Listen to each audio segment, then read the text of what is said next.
नमस्कार साथियों, इस अनिकांत दृष्टि पर चैनल पर मैं आप सबका हार्दिक स्वागत करता हूं। साथियों, आजकल सच्चे मित्र मिलना बहुत मुश्किल है। हम जो भी साथी चुनते हैं वह अक्सर हमें धोखा दे जाता है। ऐसा होता है जैसे जिस पर हम अधिक भरोसा करते हैं वही हमें धोखा देता है। तो हमें अनेकांत की दृष्टि बनाए रखनी चाहिए। जैसे हमें पूर्णतया किसी के ऊपर विश्वास नहीं करना चाहिए, क्योंकि उसका कोई ठीक नहीं कि हमारे साथ कब घात कर दे। तो हमें ऐसा सोचना चाहिए कि मित्रता तो रखनी चाहिए, लेकिन अंदर से हमें सावधान रहना चाहिए कि यह कभी भी हमें दगा दे सकता है या घात प्रतिघात कर सकता है। एकांत दृष्टि से यदि हम देखें तो मित्रता की जो है सच्ची पकड़ हमें आ जाएगी। हमें वह एक गुप्त दृष्टि है जिससे मनुष्य के मन के भावों का पता चल जाता है कि हमारे साथ क्या करने वाला है। उसे हम अनेकांत दृष्टि कहते हैं। जैसे ऊपर से तो कोई कुछ भी बोलता है, लेकिन अंदर से वह क्या है उसके चेहरे पर वह भावनाएं प्रकट हो जाती हैं और हम उन भावनाओं को पढ़कर उनसे सावधान हो सकते हैं। तो ऐसा है कि जैसे एक संस्कृत का श्लोक है, त्वमेव माता च पिता त्वमेव बंधुश्च सखा त्वमेव विद्या द्रविड़म त्वमेव सर्वमं देवदेव। त्वमेव माता च पिता त्वमेव, मतलब परमात्मा के ऊपर यह कहा गया है कि आप ही मेरी माता हैं और आप ही मेरे पिता हैं, आप ही बंधु भी हैं, आप ही मित्र भी हैं। और अंत में की लास्ट पंक्ति में कह दिया गया है कि आप ही हमारे सर्व सम्मान्य सभी कुछ आप ही हैं। यह कहने का मतलब यह है कि हमें परमात्मा पर भरोसा रखकर चलना चाहिए। अपने ऊपर भी भरोसा रखना चाहिए कि हम जो कर रहे हैं उसमें हमें सफलता अवश्य मिलेगी, हमें परमात्मा का सहारा प्राप्त है। कहने का मतलब हमें अपने दोस्तों पर उतना निर्भर नहीं रहना चाहिए। अब जैसे कृष्ण के साथ अर्जुन की मित्रता थी, वह उनके इष्ट देव भी थे और कृष्ण के साथ में रहने से वह एक बार स्वर्ग भी चले गए थे कृष्ण के साथ। तो ऐसा क्यों हुआ? कोई भी मनुष्य इस शरीर के द्वारा स्वर्ग नहीं जा सकता, लेकिन कृष्ण की संगति से वे इसी शरीर से स्वर्ग को गए थे और फिर वहाँ से लौटकर भगवान कृष्ण के साथ पृथ्वी पर आ गए थे। तो यह संगत का प्रभाव है। जैसी संगति में हम रहेंगे वैसा ही हमें परिणाम मिलेंगे। अब जैसे कृष्ण और सुदामा की मित्रता को ही लीजिए।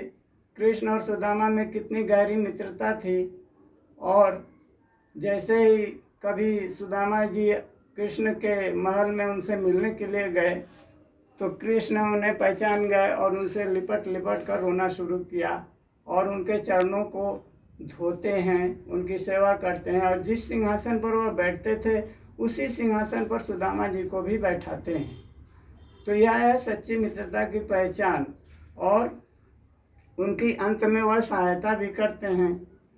तो ऐसी तरह जो है कृष्ण सुदामा की मित्रता की जड़ से ही हमें आज भी उसी प्रकार की मित्रता निभानी चाहिए और अपने मित्र के साथ सच्चा व्यवहार रखना चाहिए।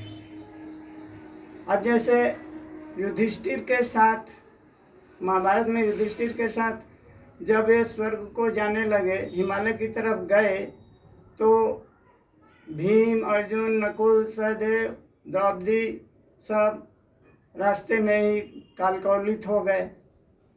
उनके साथ एक कुत्ता भी जा रहा था, उनका जो है पोसा हुआ कुत्ता था, पाला हुआ कुत्ता था, तो उससे वह भी उनके साथ पीछे पीछे जाने लगा। तो जब स्वर्ग के दरवाजे पर पहुँचे तो स्वर्ग के द्वारपाल ने कहा कि यह कुत्ता तो आपके साथ प्रवेश नहीं कर सकता स्वर्ग में। तो युधिष्ठिर जी ने कहा कि जब यह नहीं जाएगा तो मैं भी स्वर्ग में प्रवेश नहीं करूँगा। यह इतना संगत से मेरे पास आया, मेरे साथ आया है, तो इसे मैं कहाँ दुत्कार कर भगा दूँ। यह भी स्वर्ग में मेरे साथ ही जाएगा। तो वह कुत्ता जो है युधिष्ठिर के साथ स्वर्ग में प्रवेश किया। तो यह भी उस कुत्ते की युधिष्ठिर के साथ संगति का ही प्रभाव था कि वह सशरीर जो है स्वर्ग में प्रवेश पा लिया। अब श्री रामचरितमानस में गोस्वामी तुलसीदास जी ने लिखा है कि जे न मित्र दुख हो ही दुखारी, तिन्हि विलोकत पातक भारी, निज दुख गिरि सम रज कर जाना, मित्र ही दुख रज मेरु समाना। जो अपने मित्र के दुख को देखकर दुखी नहीं होता, उसकी सहायता नहीं करता, वैसे मित्र को हम रख कर क्या करेंगे, उसके साथ हम क्या मित्रता निभाएंगे। तो जो है कहने का मतलब, मित्र यदि दुख में हो, विपत्ति में पड़ा हुआ हो, तो हमें उसकी मदद करनी चाहिए। और मित्र का छोटा सा छोटा दुख भी है तो उसे हमें बहुत बड़ा समझना चाहिए, और हमारा अपना जो दुख बड़ा सा भी रहे तो हमें उसे छोटा समझना चाहिए। ऐसे जो है क्या होता है, आत्मविश्वास बढ़ता है, हमारे अंदर आत्मबल बढ़ जाता है, तो हम बड़े से बड़े मुसीबत को सामना कर लेते हैं। तो इस प्रकार हमें जो है मित्र की सहायता करनी चाहिए। अब भगवान राम ने विभीषण को अपना मित्र बनाया, तो जब राम रावण से युद्ध हो रहा था तो राम जो है रावण को मार नहीं पा रहे थे, क्योंकि उसका असली भेद तो उन्हें पता नहीं था। तो विभीषण ने ही उन्हें कहा कि उसकी नाभि में अमृत है, आप उसकी नाभि में वाण मारिए तो वह मृत्यु को प्राप्त हो जाएगा। तो उनका कहना अनुसार ही राम जी ने रावण की नाभि में तीर चलाया, तो रावण मृत्यु को प्राप्त हो गया। तो कहने का मतलब, विभीषण को भगवान राम ने अपना मित्र बनाया, तभी तो उसका भेद पाया। जैसे कहते हैं ना कि लंका घर का भेदी लंका ढाए, तो विभीषण उस रहस्य को जानता था, तो उसने राम को बताया उन्होंने, तो जो है राम रावण को मारने में सफल हो गए। अब जैसे जो है कृष्ण जी कहते हैं कि मनुष्य का जो है आत्मा ही उसका सच्चा मित्र है, और वही अपना शत्रु भी है। हम जैसा व्यवहार करेंगे हमें भी वैसा ही व्यवहार मिलेगा। हम सच्चे मन से रहेंगे, परमात्मा से संयुक्त रहेंगे, योग युक्त रहेंगे, तो हमारा सब तरफ कल्याण होगा बिना मित्र के। तो कहने का मतलब, हम अपनी अंतरात्मा में स्थित हों तो हम अपने सभी कार्यों में सफलता प्राप्त कर लेंगे, क्योंकि हमें परमात्मा का तब सहारा प्राप्त हो जाता है। लेकिन कुछ ऐसे भी मित्र होते हैं जो स्वार्थ के लिए हमसे अपनी दोस्ती करते हैं, और जैसे ही स्वार्थ पूरा हुआ वे अपना पल्ला झाड़कर अलग हो गए। तो ऐसे मित्रों के प्रति हमें अनेकांत की दृष्टि बनाए रखनी चाहिए। हमें यह सोचना चाहिए कि आज तो मित्रता कर रहा है, हो सकता है यह धोखा करे, ऐसा भी हो सकता है कि वो हमारे साथ घात कर दे, तो जो है हमें बहुत नुकसान होगा हमारा, चाहे प्राण घातक हमला भी कर सकता है।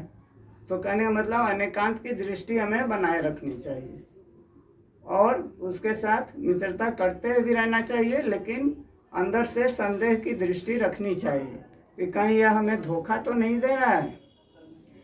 तो इस प्रकार हमें पहले जैसे कहा जाता था कि हमसे दुश्मनी बड़ी महंगी पड़ेगी, लेकिन मानवता का स्तर जो इतना नीचे गिरा कि आज हम कह सकते हैं कि दोस्ती भी महंगी पड़ेगी, क्योंकि आज घातक दोस्तों की कमी नहीं है। अपने मतलब के लिए वे हमसे दोस्ती करते हैं, हमारे ऊपर जो है घात प्रतिघात कर देते हैं। इसलिए हमें सावधानी की आवश्यकता है। हम उनसे सावधान रहें और मतलबी दोस्तों से दूर रहें। यह तो हमें पता ही चल जाएगा कि कौन हमारा मित्र कैसा है, क्योंकि जैसी आत्मा के अंदर जो भावना रहती है, मन में जो भावना रहती है, वह चेहरे से प्रकट हो जाती है कि हमारे साथ घात करने वाला है या कि सच्ची दोस्ती निभाने वाला है। तो इस प्रकार हमें सावधान रहना चाहिए। मतलबी दोस्त जो हैं क्या हैं, मतलब पूरा होते ही हमें छोड़कर चले जाते हैं और हमें एक दिन ऐसा ही कहना पड़ता है कि मतलब निकल गया तो पहचानते नहीं। जैसे कहा है कि मतलब निकल गया है तो पहचानते नहीं, यूं जा रहे हैं जैसे हमें जानते नहीं, मतलब निकल गया है तो पहचानते नहीं। तो इस प्रकार हमें स्वार्थी मित्रों से दूर रहना चाहिए और सावधानी बरतनी चाहिए। उनके रंग में हम न रंगें। कहने का मतलब ये है, वे यदि बुरे आचरण वाले हैं तो हमें अंदर से सावधान रहना चाहिए, हम उनके आचरण को न अपनाएं। हमें तो यह प्रयास करना चाहिए कि यदि हम सदाचारी हैं तो उन्हें भी सदाचारी बनाएं, सदाचार के मार्ग पर उसे चलने के लिए प्रेरित करें। बस अब इतना ही कहकर मैं अपने वक्तव्य को विराम देता हूँ। बहुत बहुत धन्यवाद।